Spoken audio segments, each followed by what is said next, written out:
Situado en el antiguo convento de San Agustín en Tenerife, visitamos un museo muy particular. Más de 160 años de enseñanza se muestran en las salas de exposición del Instituto Canarias Cabrera Pinto de la Laguna. Un material de elevado valor histórico y didáctico que vamos a conocer hoy. Nos acercamos a nuestra historia más antigua en uno de los yacimientos arqueológicos más grandes del archipiélago. Un lugar en el que convergían el arte y la magia, la Cueva Pintada de Gáldar en Gran Canaria. Entramos en la intimidad de uno de nuestros literatos más reconocidos, considerado el precursor de la poesía canaria moderna. Viajamos hasta Moya, en Gran Canaria, para recorrer la casa que vio nacer la obra de Tomás Morales. Es el primero de los institutos de Canarias, desde 1846. Tantos alumnos ilustres, don Benito Pérez Galdós, el pintor surrealista Óscar Domínguez, el presidente de la República, don Juan Negrín. El edificio es un convento del siglo XVI que lo fundaron los agustinos que vinieron con los hombres de la conquista. Era un convento de estilo renacentista, que es el estilo de la época, aunque con añadidos posteriores. Es una de las cosas que más sorprende a los visitantes, venir a buscar una cueva y encontrarse que nada, a 30 segundos de la plaza de la iglesia, pues tienes este yacimiento, pero claro, es normal porque es el centro de la antigua Gáldar indígena. ¿Y dónde va a estar asentado? Estamos hablando de, bueno, casi 5.000 metros cuadrados, excavados y con una densidad enorme, pues estamos hablando de más de 60 estructuras, la mayoría casas, pero también hay algunas zonas dedicadas al almacenamiento, cocinas, especie de cocinas o ámbitos domésticos comunales, pero bueno, la mayoría son viviendas. Estamos ante la fachada principal de la Casa Museo Tomás Morales, antiguamente pues la casa familiar de los Morales. Arquitectónicamente es una vivienda típica canaria de familia de hacendados, donde destaca pues la piedra de cantería de Canarias. Preciosa es la placa que realiza el pintor Néstor Martín Fernández de la Torre, era íntimo amigo de Tomás Morales.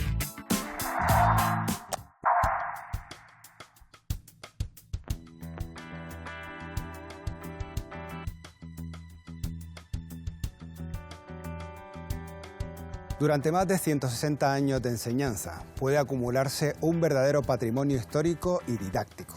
Pero recuperarlo y conservarlo requiere dedicación y amor por el conocimiento. En el Instituto Cabrera Pinto de La Laguna, profesionales con esas cualidades han dejado su huella trabajando para lograr un museo de alto nivel. Situado en el antiguo convento de los agustinos, hoy abriremos sus puertas. Y comenzamos nuestra visita con Isabel Régulo Rodríguez. Ella es catedrática de Geografía e Historia del Instituto Cabrera Pinto. Muy buenos días, Isabel. Buenos días. Gracias por atendernos. De nada. Oye, Encantada. y digo que eres la anfitriona casi perfecta, o perfecta, porque llevas prácticamente toda tu vida vinculada al instituto, ¿no? Toda la vida. Aquí estudié y aquí he sido profesora los 37 años de mi carrera profesional. Y otra Sí. persona vinculada al edificio, sin duda, es este busto. Sí, don ¿Quién es? Adolfo Cabrera Pinto, el que le dio nombre al centro en el que estamos hoy, porque fue director del mismo durante 25 años. Es el director que más consiguió para el centro. El mejor homenaje que se le podría hacer es darle su nombre al instituto. Ya, es su nombre. Isabel, cuéntame, ¿de qué fecha es el edificio? El edificio es un convento del siglo XVI que lo fundaron los agustinos que vinieron con los hombres de la conquista. Era un convento de estilo renacentista, que es el estilo de la época, aunque con añadidos posteriores. La torre, por ejemplo, es del siglo XVIII y luego están los balcones, ¿sí?, con las celosías mudéjares, también propios de la época. También había una iglesia que se quemó en 1964 y que sigue estando ahí. Aquí podemos ver los restos. ¿Es cierto que es uno de los primeros, si no el primero, de los institutos de Canarias? Es el primero de los institutos de Canarias, desde 1846, y durante muchos años fue el único instituto, pues hasta 1916, que fue en Las Palmas el siguiente. Claro, de ahí tantos alumnos ilustres. Tantos alumnos ilustres, don Benito Pérez Galdós, el pintor surrealista Óscar Domínguez, el presidente de la República, don Juan Negrín, etc. Madre mía, casi nada. Oye, ¿te parece si vamos entrando, Isabel? Entramos.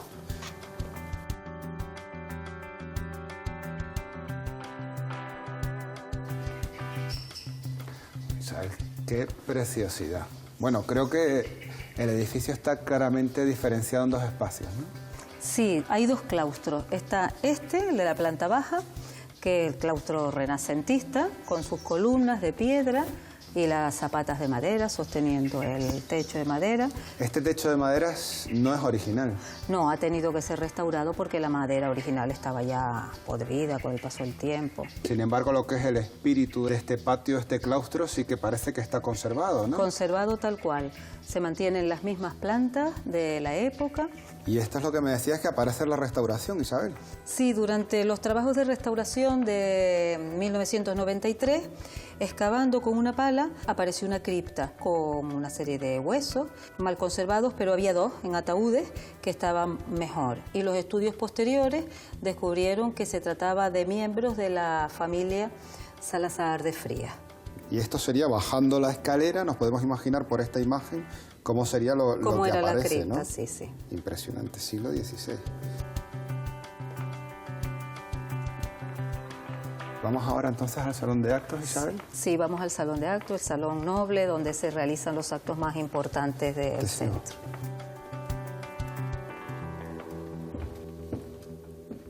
Wow. Bueno, Isabel, tenías razón. Impresionante. Impresionante, sí. Oye, ¿hay algún momento en el que coexista universidad y religiosos?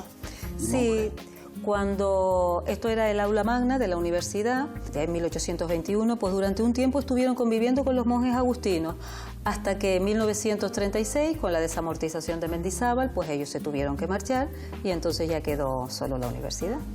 Y es un salón, veo, dedicado también a don Adolfo Cabrera Pinto. Sí, porque cuando en el año 45 suprimieron la universidad, en compensación crearon el Instituto de Segunda Enseñanza. Don Adolfo Cabrera Pinto pues, fue su director más insigne. También aquí tenemos un cuadro y muchas placas conmemorativas de su importantísima labor. El primer acto que se celebró aquí como Instituto de Segunda Enseñanza fue el acto de apertura, el 1 de noviembre de 1846. Y desde entonces, todos los años se sigue celebrando ese ritual de la apertura de curso aquí. Estoy fijándome, la obra pictórica que contiene es de lujo también, ¿no? Sí, aparte de los cuadros que enmarcan los asientos principales, que sí son nuestros, de Fernando VII y su hermano, todos los demás cuadros son cuadros cedidos por el Museo del Prado, es lo que se llama el Prado disperso, que era una costumbre que existía en el siglo XIX, de enviar cuadros que hubieran ganado algún galardón en una exposición para embellecer y engrandecer los centros culturales. Oye, Isabel, ¿dónde me llevas ahora? ¿Qué más podemos ver? Cuéntame. Bueno, ahora podemos ya pasar al Museo de Antropología, que está en la planta alta. Perfecto, pues te sigo.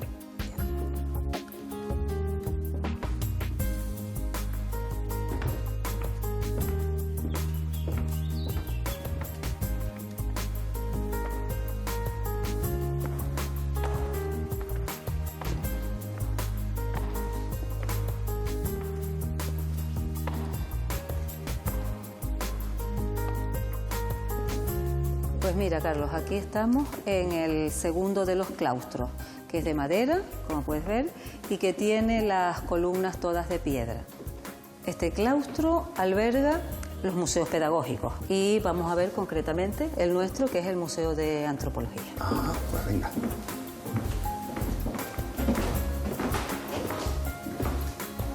Sala de Antropología, Isabel, que también está dedicada a un ilustre, ¿no? A don Anatael Cabrera, que fue médico y profesor del instituto también. Esta salita pequeña recrea cómo eran los gabinetes de antropología del siglo XIX y tenemos una colección de cráneos, de huesos, restos de una momia aborigen. Es una momia auténtica. Pues todos estos restos que proceden de la colección de don Anatael Cabrera y que se engrandeció con donaciones de otros profesores, nos hablan de cómo era la vida, la alimentación, las patologías que tenían nuestros antepasados. Tenemos también huesos y restos que nos van un poco explicando. Eso que decías, ¿no? Esas mandíbulas cuentan mucho. Cuentan mucho de lo que padecían, de lo que se alimentaban. No todos los alumnos de cualquier parte tienen la oportunidad de tener una sala antropológica como esta. No, la verdad es que es una suerte en que dentro de su mismo centro puedan venir a estudiarlos y a mirarlos aquí mismo. Fantástico. Sí. Oye, pues Isabel, que muchísimas gracias por habernos acompañado. Un placer. Esta visita que ya queda en la memoria para nosotros. Y ahora voy a continuar yo precisamente con algunos compañeros tuyos y te dejo en esta sala. Muy bien, yo me quedo aquí trabajando un poquito. Hasta pronto. Hasta pronto. Muy amable, gracias. Muchas gracias.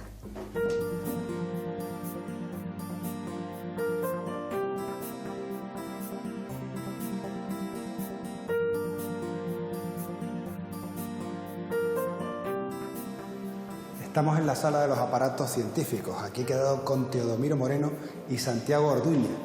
¿Qué tal? Muy buenos días. ¿Cómo estamos? Gracias por acompañarnos. Encantado de recibirte. Bueno, son profesores, han sido profesores, ya son profesores jubilados y conocen perfectamente el instituto. Pero no solo lo conocen, sino que incluso tú, Teodomiro, pues prácticamente también empezaste aquí desde el colegio y te jubilaste en este instituto. La primaria y el bachillerato lo estudié aquí. Y al final del último año me jubilé aquí en el centro. ¿Y tú, Santiago, cuántos años dando clases en el centro? Pues en el centro no mucho, 6 o 7, pero en la profesión casi 40, creo, casi ¿no? Los dos, además. Sí.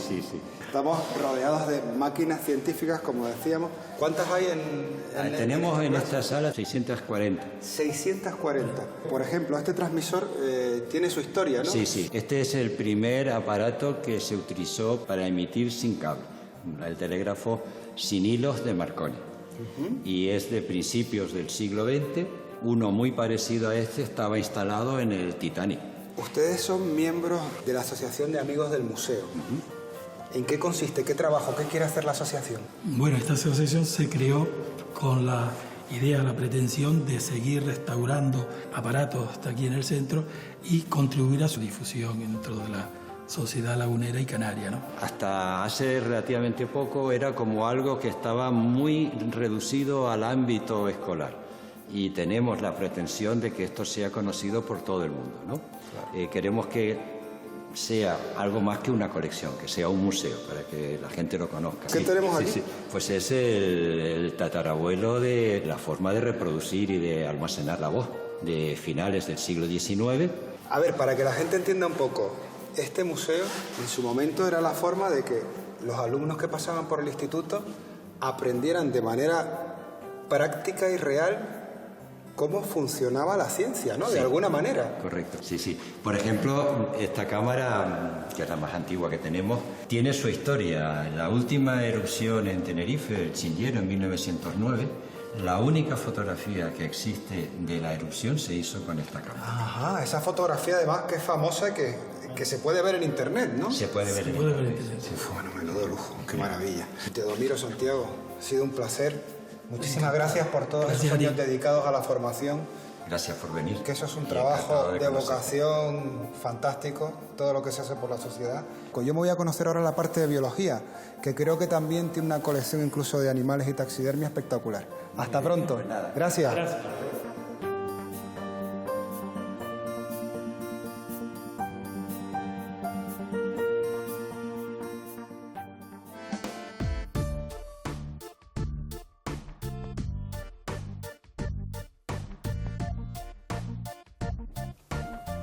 Teresa Juan Casaña, muy buenos días. Buenos días, Carlos.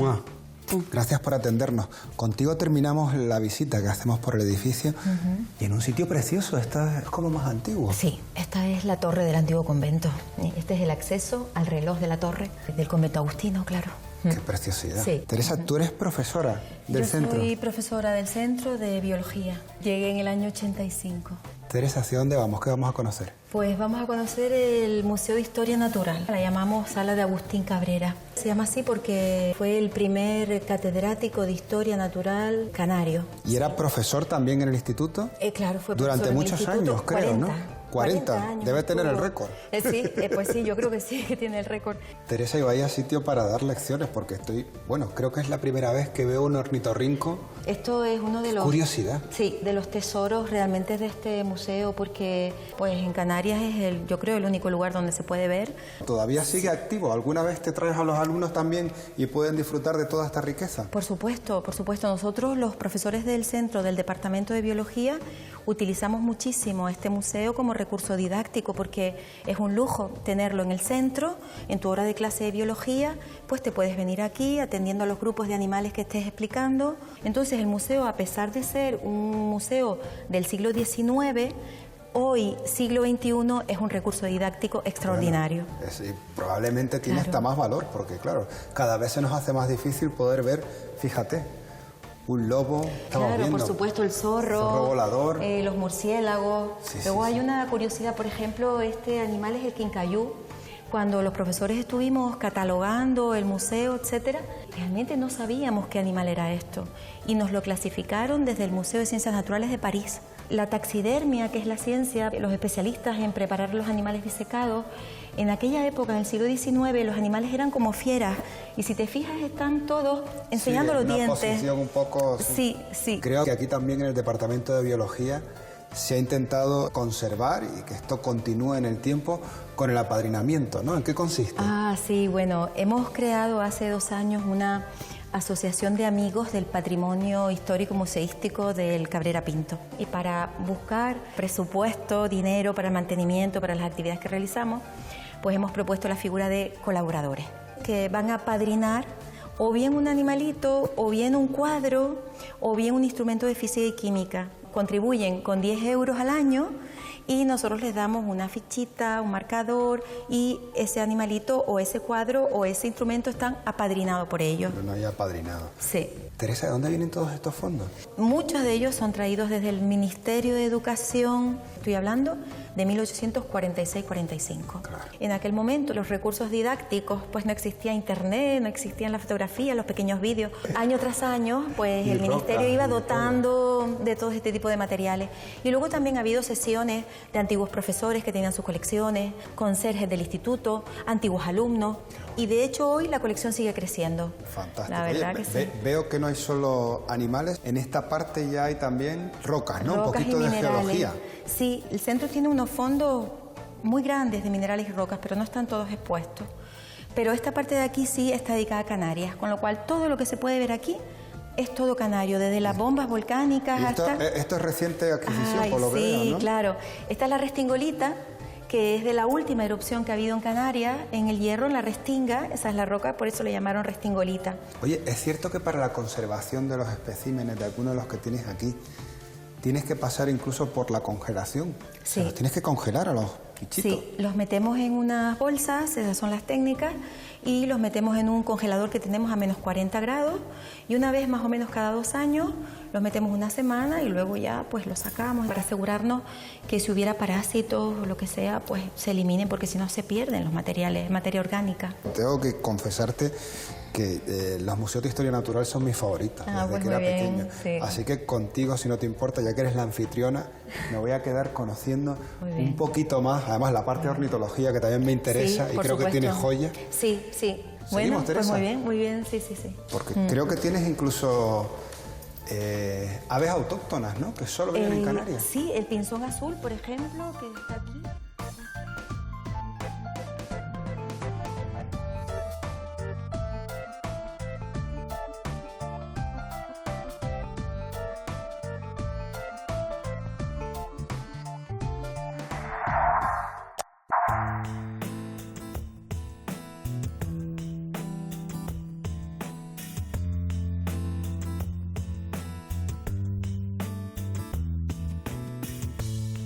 La magia ancestral, los rituales religiosos, la protección. En la cueva pintada de Gáldar hay muchas preguntas y también respuestas a gran parte de nuestra prehistoria. Recuperada del olvido y el deterioro, es a día de hoy un lugar de referencia para cualquier amante de la historia. Les invitamos a conocer este lugar imprescindible, en el que abriremos las puertas de las viviendas de nuestros antepasados.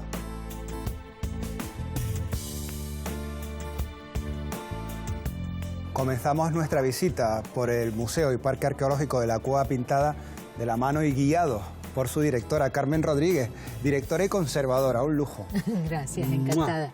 Muy buenos días. Buenos días. Tengo que reconocer que no había podido visitar todavía la Cueva Pintada, pero desde luego una cosa me ha sorprendido, Carmen, y es que buscando la zona y dando vueltas yo decía, Dios mío, me he perdido, no puede haber un espacio de estas dimensiones y tan importante en medio del casco urbano. ¿Dónde está? Es que efectivamente es una de las cosas que más sorprende a los visitantes, venir a buscar una cueva y encontrarse que nada, a 30 segundos de la plaza de la iglesia, pues tienes este yacimiento, pero claro, es normal porque es el centro de la antigua Gáldar indígena. ¿Y dónde va a estar asentado? Pues en el propio centro. O sea, Carmen, que esto sería el establecimiento originario de Agáldar. En la Gáldar prehispánico, del que hablan las crónicas de conquista, y a donde llegan los castellanos y donde se asienta pues la primera capital, ¿no? Carmen, tengo que decirte que estoy muy emocionado y tengo muchas ganas de conocer el museo. ¿Qué te parece si entramos? Por supuesto, venga. Fantástico.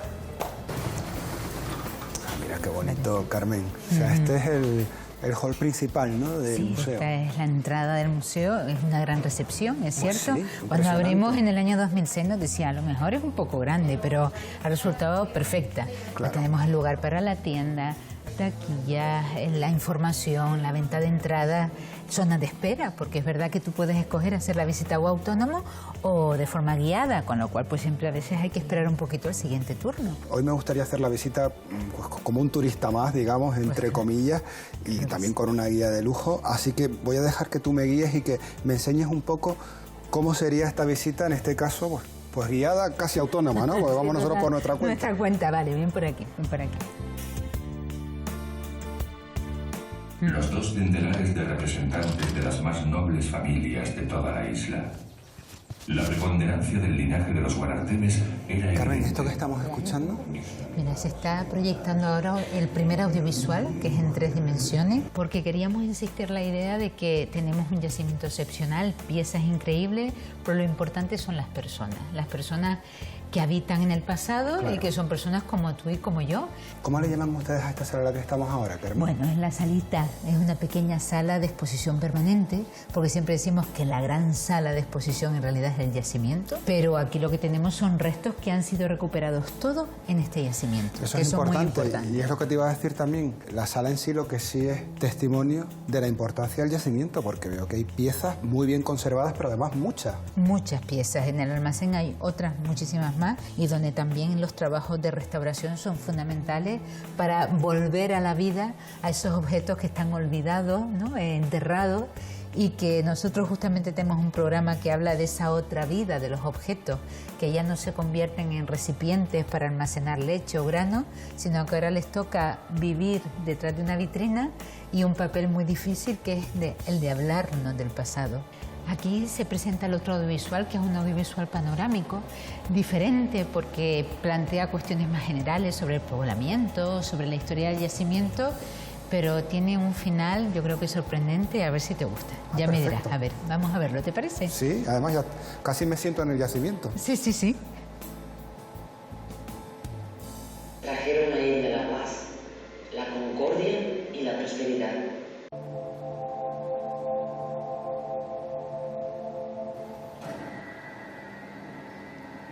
¿Qué te parece? Pues tenías razón, sorprendente. Sí. Carmen, sí, sí. bueno, mira, se me ha puesto el vello de punta. Es que justamente yo creo que es Espectacular, uno... pero qué tamaño. Sí, sí, es un momento emocionante por ese final, y luego de repente que la pantalla sube, yo creo que es un momento muy especial de recorrido y que siempre el visitante se queda, bueno, con la boca abierta, y nosotros lo que hacemos es invitarlo a, venga, vamos a descubrir en esas pasarelas Vamos, el porque poblado. estoy en esos escasos momentos que me pasa que no tengo palabras y no sé qué decir. Venga, vamos, vamos.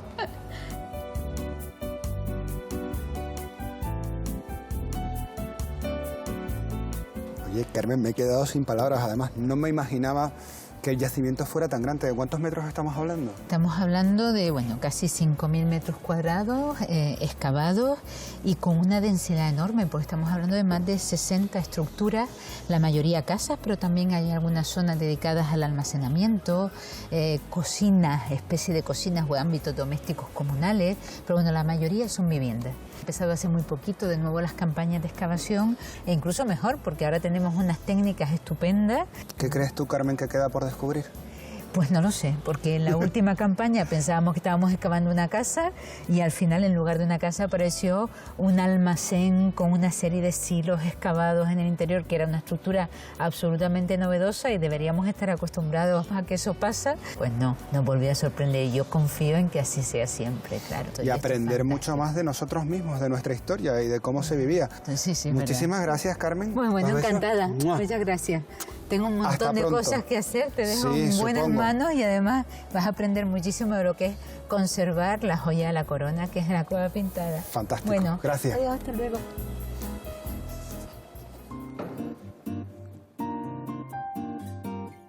José Ignacio Sanz Sagasti es conservador de museos y arqueólogo. Muy buenos días, José Ignacio. Hola, buenos días. Gracias por acompañarnos. Gracias. ¿Cuántos años vinculado a la cueva pintada? Bueno, ya unos cuantos, 28 más o menos. 28 años. Empecé aquí excavando, sí. ¿Cuál ha sido tu labor en estos años? Bueno, yo empecé como arqueólogo excavando en las campañas de excavación y luego ya pues pasé a ser responsable de la conservación de la cueva pintada en distintas áreas hasta la propia dirección durante una temporada, ¿no?, del museo. ¿Estamos, José Ignacio, quizás en la parte más importante del conjunto arqueológico? Sí, es el espacio más importante sin duda, ¿no?, donde está la cueva pintada y un grupo de cuevas alrededor, 8 cuevas que compartían y que formaban como un gran complejo troglodita, ¿no?, alrededor de la cueva pintada. ¿Podemos ver el interior? Sí, claro. Venga, te sigo. Oye, José Ignacio, te comentaba que ahora, claro, la cueva está más iluminada, estamos grabando, lógicamente, pero esto siempre está, incluso con los visitantes, también un poco más baja la luz, ¿no? Porque sí, es otro elemento también que puede de alguna manera perjudicar la salud del conjunto. Sí, dañan a las pinturas, sí. Hay varios elementos, la humedad, la temperatura y evidentemente la luz, ¿no? Por eso se construyó esta especie de urna de cristal, precisamente para garantizar que los visitantes que entran pues no afecten a la conservación de las pinturas, ¿no? ¿Qué edad puede tener aproximadamente la cueva y el conjunto de pinturas? ¿Cuándo? Sí, bueno, más o menos sabemos que pues, en la última fase, en torno al siglo XI-XII, seguramente es, ¿no?, la última época de la cueva pintada, ¿no? Veo que además hay muchísimos aparatos que están continuamente, ¿no?, midiendo todo, sensores de todo tipo. Sí, son un montón de elementos que controlan el microclima de la cueva pintada, ¿no?, porque el elemento esencial para su conservación es garantizar que las constantes climáticas, la humedad, la temperatura, la ventilación sean lo más constantes posibles, ¿no? ¿Qué tienen de particular estas pinturas, en diferencia a otros hallazgos que se hayan encontrado en otros yacimientos? Hombre, probablemente el elemento más importante es la composición, ¿no? El artista, porque probablemente fue una mujer la que lo pintó, pues cuando fue a pintarlo tenía muy claro cuál era el mensaje que quería transmitir, ¿no? Y lo dibujó, hizo un pequeño esbozo en la roca y luego después aplicó los colores, ¿no? ¿Se conoce cuál fue el uso de la cueva, además de orientación artística que me hablabas ahora de la decoración? Era un elemento muy importante en las personas que vivían en su entorno, porque por eso estaban todas alrededor, pero además seguramente aquí se hacían pues, los ritos más importantes del poblado, las decisiones más importantes se tomaban aquí, en fin, o incluso pues aquí se guardaban los excedentes de grano, ¿no?, probablemente, ¿no?, y los repartos entre el poblado. Me imagino que cada cosa que encuentran llevará un proceso. Y como arqueólogo a lo mejor me lo puedes explicar en alguna zona donde veamos, no sé si hay un centro de análisis, algún almacén, algún sitio. Sí, aquí tenemos un laboratorio de arqueología y un almacén y ahí podemos ver los materiales que han aparecido. Pues te sigo, sí, otra vez.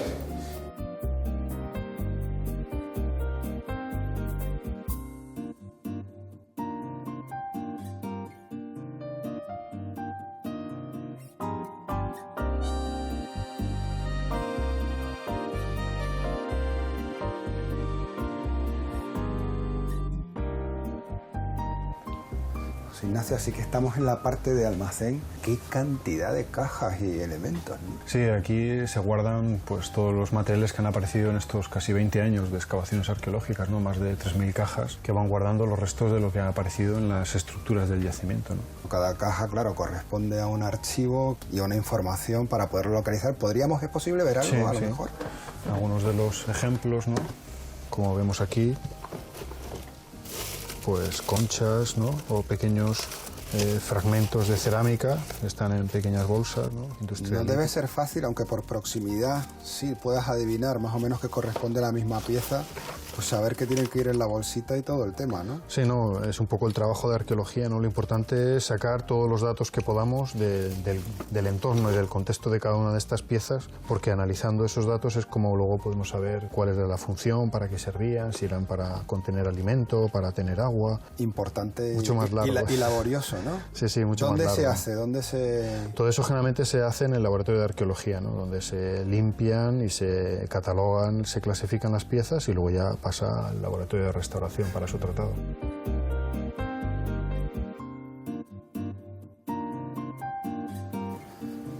Ignacio, estaríamos llegando a la zona técnica y a la parte de laboratorio y restauración, ¿no? Esto que vemos aquí, por ejemplo... Sí, son parte de la colección de referencia para el estudio de la fauna, ¿no? De huesos que han aparecido en el yacimiento, ¿no? Tú comparas lo que has encontrado en el yacimiento con lo que tienes aquí, esta referencia, y te diría, pues, si estamos hablando de una cabra o de un tigre, ¿no? Exactamente, sí. Y la parte de laboratorio, que creo que además exige ser muy meticuloso, cuidadoso y... Claro, paciente, sí, sobre todo. Aquí ya tienes casi hecho el puzzle. Sí, ahí ya es uno de los ejemplos de algunas de las cerámicas que ya se han hecho, ¿no? Una vez que se hace todo el proceso de limpieza y demás, pues luego viene el tratamiento y el montaje, ¿no? Y para saber que, claro, como han ocupado el yacimiento de diferentes épocas, distintos tipos de población, ¿cómo sabes, por ejemplo, cómo datas este clavo? Pues se utilizan generalmente elementos comparativos, ¿no? Ya en otros yacimientos, en otras culturas han estudiado y hay gente que pues, sabe que un determinado diseño de clavo pues, se hace unos años concretos, ¿no? Pero generalmente muchos de ellos son por comparación. Cerámicas con una determinada forma son más antiguas o con una decoración distinta pues son más modernas. Ese tipo de cosas lo sirven para hacernos una idea, ¿no? Soy Ignacio. Muchísimas gracias, has sido un anfitrión de lujo en esta visita, primera visita, digo yo, a la Cueva Pintada con vergüenza, porque es desde luego un sitio que uno no se puede perder. Me voy ahora a conocer cómo casan las nuevas tecnologías y toda esta parte de historia y de arqueología. Te dejo. Vale. Hasta pronto, suerte. Gracias. Macarena Reyes es técnico medio del museo y con ella vamos a conocer el funcionamiento del programa ILAB. Macarena Reyes. Hola. ¿Qué tal? Muy buenos días. Hola, buenos días. Gracias por atendernos. A ustedes por venir. Oye, Macarena, ¿dónde estamos? Estamos en el ILAB y el ILAB significa Laboratorio Interactivo del Aprendizaje de la Historia. Es un espacio para trabajar un programa educativo. Y veo que además es una zona como muy moderna, ya planteada de otra manera, más juvenil, ¿no? Más atrevida también. Quizá la fórmula para hacer llegar todo esto que hemos visto precisamente de arqueología e historia a esos visitantes, no a esa gente más joven, ¿no? Sí, era muy importante, primero de todo, tener un mobiliario bastante atractivo para público, para alumnado de secundaria y postsecundaria. Y era muy importante tener un espacio que a ellos no les recuerde para nada a un aula de un instituto, era muy importante. Macarena, en la presentación decía que eras técnica medio del museo, pero además te encargas de otras áreas. Bueno, uno de los objetivos principales de Cueva Pintada es la atención al visitante y que esa atención al visitante sea con calidad. Ajá. Para ello seguimos nosotros las recomendaciones que nos hacen el Sistema Integral de Calidad Turística en Destino, el SICTEC. Una gestión saneada nos ha permitido tener un sello y para mantener ese sello hay un trabajo constante de todo el equipo de Cueva Pintada, de todo el equipo humano. Macarena, interesantísimo. Oye, ¿sabes lo que te digo? Que voy a seguir buceando en esa parte didáctica y en las casas que se han reconstruido. Creo que Nélida me puede explicar perfectamente cómo ese abanico de público vive, siente y toca lo que eran pues, las casas de nuestros antiguos pobladores, ¿no? Dos besos. Te dejo trabajando, no te quito más tiempo. Venga, hasta pronto. Luego.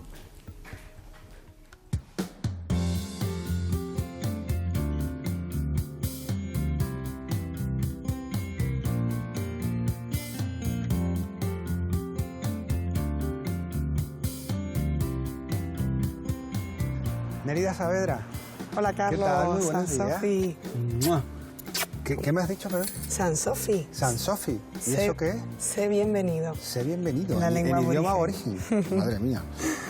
Todos los días se aprende algo. Sí. Oye, ¿dónde estamos? Precisamente en la parte de aprender casi, ¿no? Exacto. La parte más didáctica, práctica. Como quien dice, la más manipulativa, la más experiencial, la más vivencial. Entonces, estamos en una zona donde se han creado 4 réplicas de casas aborígenes. Las personas que visitan este lugar pues pueden ver cómo eran las casas al completo, ¿no? Es como ya terminar de construir el puzzle, ¿no? Que han ido viendo fragmentos a lo largo de la visita hasta aquí. Cuando llegan aquí, pues el puzzle se completa, ¿no? Oye, entramos y lo vale, vemos. muy bien. Bueno, Carlos, pues vamos adentrándonos. San Sofi, sé bienvenida a esta casa. Y bueno, como ves aquí en este espacio, la persona que visita este lugar se puede recrear todavía mucho más, imaginando, ¿no?, cómo pudieron vivir los antiguos pobladores. Y hacerlo además, Lidia, de una forma más táctil, más real, ¿no? Gente, claro. Un invidente, por ejemplo, aquí puede sentir la piedra, esa realidad, Claro. ¿no? Y no solo es un recurso que pueden explotar las personas con diferentes capacidades, como hemos dicho, sino también educación infantil, educación primaria, explota muchísimo. Ideal para los más pequeños. Ya te veo además aquí que está Arminda. Exacto. Aquí, por ejemplo, los más pequeñitos, a través de un cuento en el que Arminda tiene que buscar el almagre, ¿no? Esas piedras rojas para hacer la pintura. Entonces, de una manera muy divertida, con expresión corporal, expresión musical, pues los más peques aquí vivencian, ¿no?, la historia de Claro, este bueno, poblado. además de ese recibimiento con esos vídeos tan alucinantes, hasta terminar prácticamente conociendo de Claro. primera mano y tocar la Claro. realidad de cómo se vivía aquí, es fantástico, fantástico. Oye, que me quedo contigo, que ha sido una guía de lujo en esta última parte del programa para seguir conociendo la Cueva Pintada. Y a ustedes, estoy seguro que también les ha encantado la visita. No se pierdan las próximas ediciones y los próximos lugares que vamos a visitar en Abriendo Puertas. Pues seguimos. Vamos, Aragelben. Aragelben.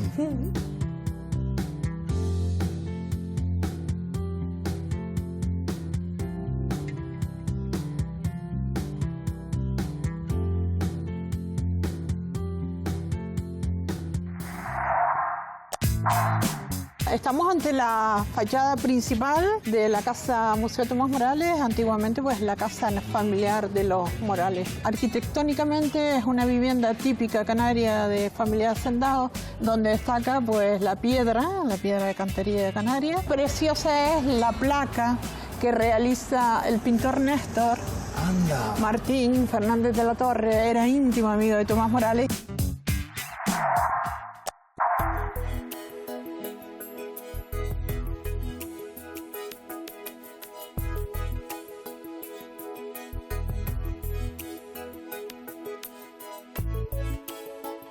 La poesía es el lenguaje del corazón, un idioma que algunos convierten en su forma de expresión. Tomás Morales fue uno de ellos. Sus poemas, inundados de mar y sal, dejaron huella en el modernismo español. Dicen que para conocer bien a alguien es imprescindible conocer su casa, asomarse a su intimidad. Por eso hoy nos hemos acercado hasta Moya, en Gran Canaria, para abrir las puertas de la Casa Museo de Tomás Morales.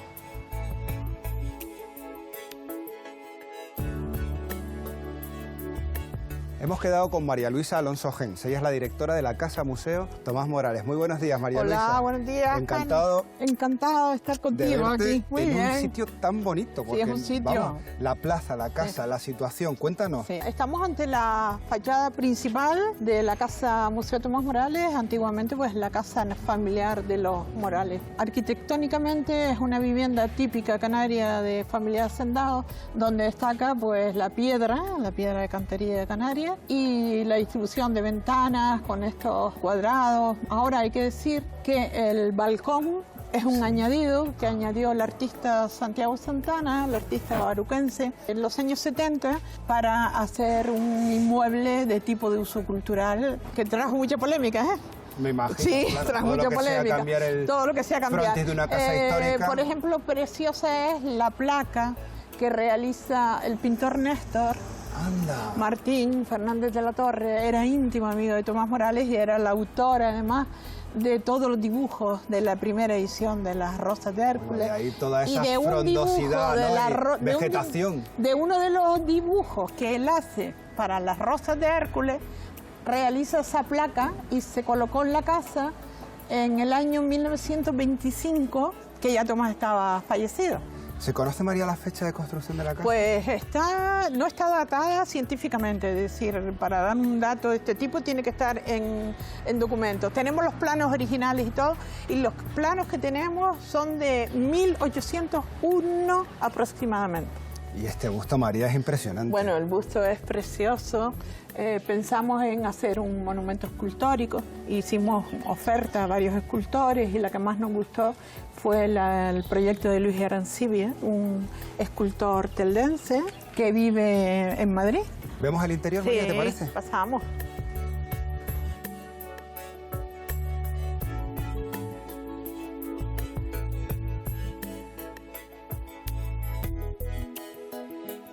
María, ¿y en qué momento se convierte la casa en museo? El Cabildo adquiere el inmueble en 1966 y se inaugura oficialmente como Casa Museo Tomás Morales el 25 de octubre del 76. ¿Dónde estamos ahora, María? Estamos en lo que podríamos llamar la recepción o espacio de acogida al visitante que quiere penetrar ya en las estancias de Tomás Morales. Y testigos de estas 3 caricaturas de los poetas casi... Los poetas insulares, la trilogía insular, sí, más importante, sí. Oye, vamos subiendo y creo que esa vitrina también hay que verla, ¿no, María? Esta vitrina hay que verla porque tenemos una de las riquezas más importantes a nivel patrimonial de la Casa Museo, es la magnífica colección que tenemos de primeras ediciones modernistas. Las portadas son auténticas obras de arte. Las paredes también están impregnadas de poesía, ¿no? Intentamos que el visitante se adentre en el ambiente poético que resuma esta casa. Esta casa está dedicada a la poesía y que esté rodeado de textos de Tomás Morales, que se pare, que los lea y que les llamen la atención y sobre todo tocarles un poquito la sensibilidad. Antes hablábamos de lo que eran las caricaturas y aquí vemos una imagen real de esos 3 poetas. De esos 3 poetas que forman la trilogía poética insular. Esta foto es magnífica porque es el único documento fotográfico que conservamos en que estén los 3 y es divertido, es una cosa divertida porque es la biblioteca de Alonso. Bueno, este es Alonso Quesada, después Saulo, que ponía paz, era el más serio, el más maduro. Ajá. Y luego Tomás Morales. Entonces, desde que llegaban sus amigos ponían cartel. No presto libros a nadie. Y la casualidad que su hija, Amalia, me trajo el cartel. Bueno, María, estamos en lo que ustedes llaman la sala del poeta, ¿no? La sala Tomás Morales. Indudablemente, esta es la sala de la casa. Lo más importante es que está toda la esencia de Tomás. Está su vida familiar, está su vida literaria, están sus primeras ediciones, sus primeros libros, parte del mobiliario original que perteneció a su familia y a él mismo. María, y esta habitación recoge, además de estas pinturas, retratos, este busto maravilloso, algunas de las primeras, ¿no? Las primerísimas ediciones, las originales. Destacamos aquí pues el primer libro que publicó Tomás Morales en Madrid y las primeras ediciones que se encuentran en esta vitrina, que son una joya. Pues yo quiero seguir profundizando en la figura de Tomás Morales y creo que nuestro siguiente invitado es clave, ¿no? Vas a estar de la mano de la persona que los últimos años más ha investigado Tomás Morales, el profesor Guerra Sánchez, te va a hacer penetrar en la figura y en la obra de Tomás como gran especialista que es de la Universidad de Las Palmas. Pues María, gracias por hacer de Cicerone en esta encantada. Primera parte de la visita que hacemos hoy a la Casa Museo de Tomás Morales. Sí, Carlos. Y enhorabuena. Muchísimas gracias por darnos esta oportunidad. Todos estos años de trabajo dedicados a la figura del poeta. Hasta pronto. Hasta pronto.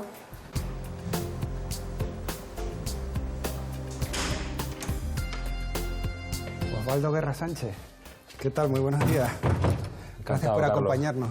Oye, me ha dicho María que si hay que hablar de Tomás Morales tenemos que hablar contigo. Bueno, para mí es un honor. Tú eres profesor de la Universidad de Las Palmas de Gran Canaria y eres profesor de literatura, precisamente. Exacto. Y aquí en esta edición que tenemos, incluso haces la crítica de las rosas de Hércules, casi nada. El libro más importante de Tomás, sí.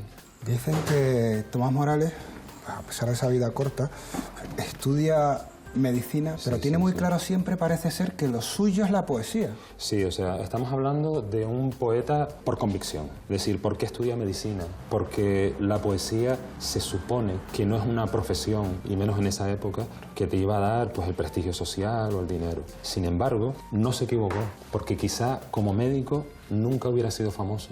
Dicen que tarda casi 10 años en estudiar la carrera, que de hecho empieza en Cádiz, pero que como no hay suficiente, yo no sé si esto es un mito, suficiente ambiente literario, él dice, yo me tengo que ir a Madrid. Pues sí, el ambiente literario en ese momento, en lo que es España, estaba en Madrid. Por tanto, él se va a estudiar, pero muy claramente con un objetivo: codearse con toda esa intelectualidad, con ese mundo literario, con toda esa farándula. Osvaldo, y tras ese paso por Madrid, ¿él retorna a su tierra, retorna a Gran Canaria y sigue creando aquí? Sí, él realmente consigue la fama en el primer periodo de la etapa madrileña y luego regresa porque su economía estaba bastante mermada. Cuando termina el título de medicina tenía por obligación que empezar a ejercer y efectivamente lo hace aquí en Gran Canaria.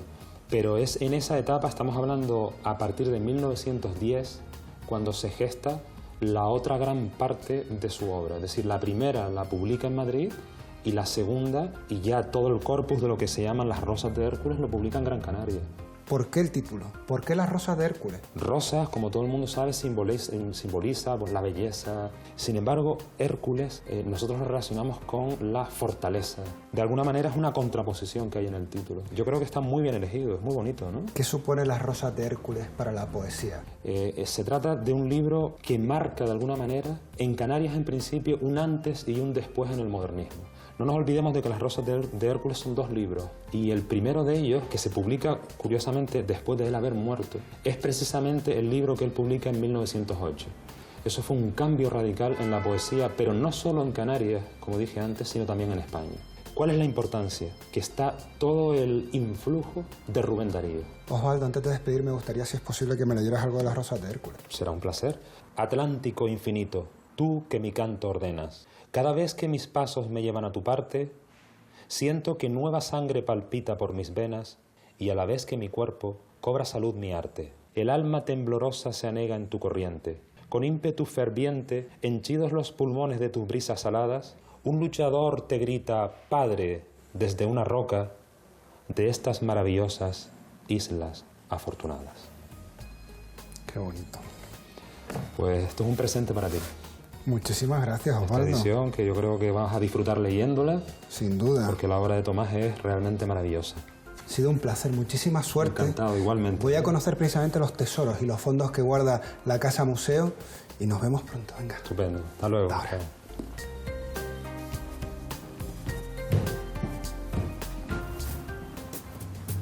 Sara Enrique, ¿qué tal? Muy buenos días. Hola, buenos días. ¡Mua! Gracias por acompañarnos. Tú eres la técnico especialista en biblioteca y archivo, precisamente de la Casa Museo, y estamos en una sala muy importante, ¿no? Sí, estamos en una de las salas más importantes de la Casa Museo. Es la sala de la amistad. Se llama así porque es la sala de sus amigos. Aquí ven representado a Alonso Quesada, aquí tienen un cuadro de él.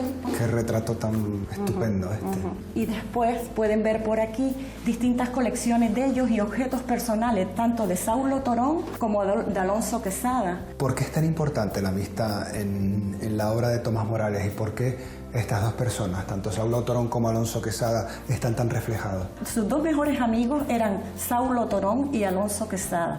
Y si tú coges la obra del poeta, Las Rosas de Hércules, verás que la mayoría de las composiciones poéticas están dedicadas a alguien, o a Saulo, o a Alonso. Siempre tiene algún poema, casi todos dedicados a alguien. Oye, creo que parte de estos archivos importantes también están guardados aquí en la biblioteca. Sí, en la biblioteca. Y que tú nos has hecho una selección de cosas que vale la pena ver, ¿no? Sí. ¿Te parece, Saro, si nos acercamos a la biblioteca y conocemos algo de esos fondos que has preparado para que veamos? Muy bien. Venga, estupendo. Vamos. Te sigo.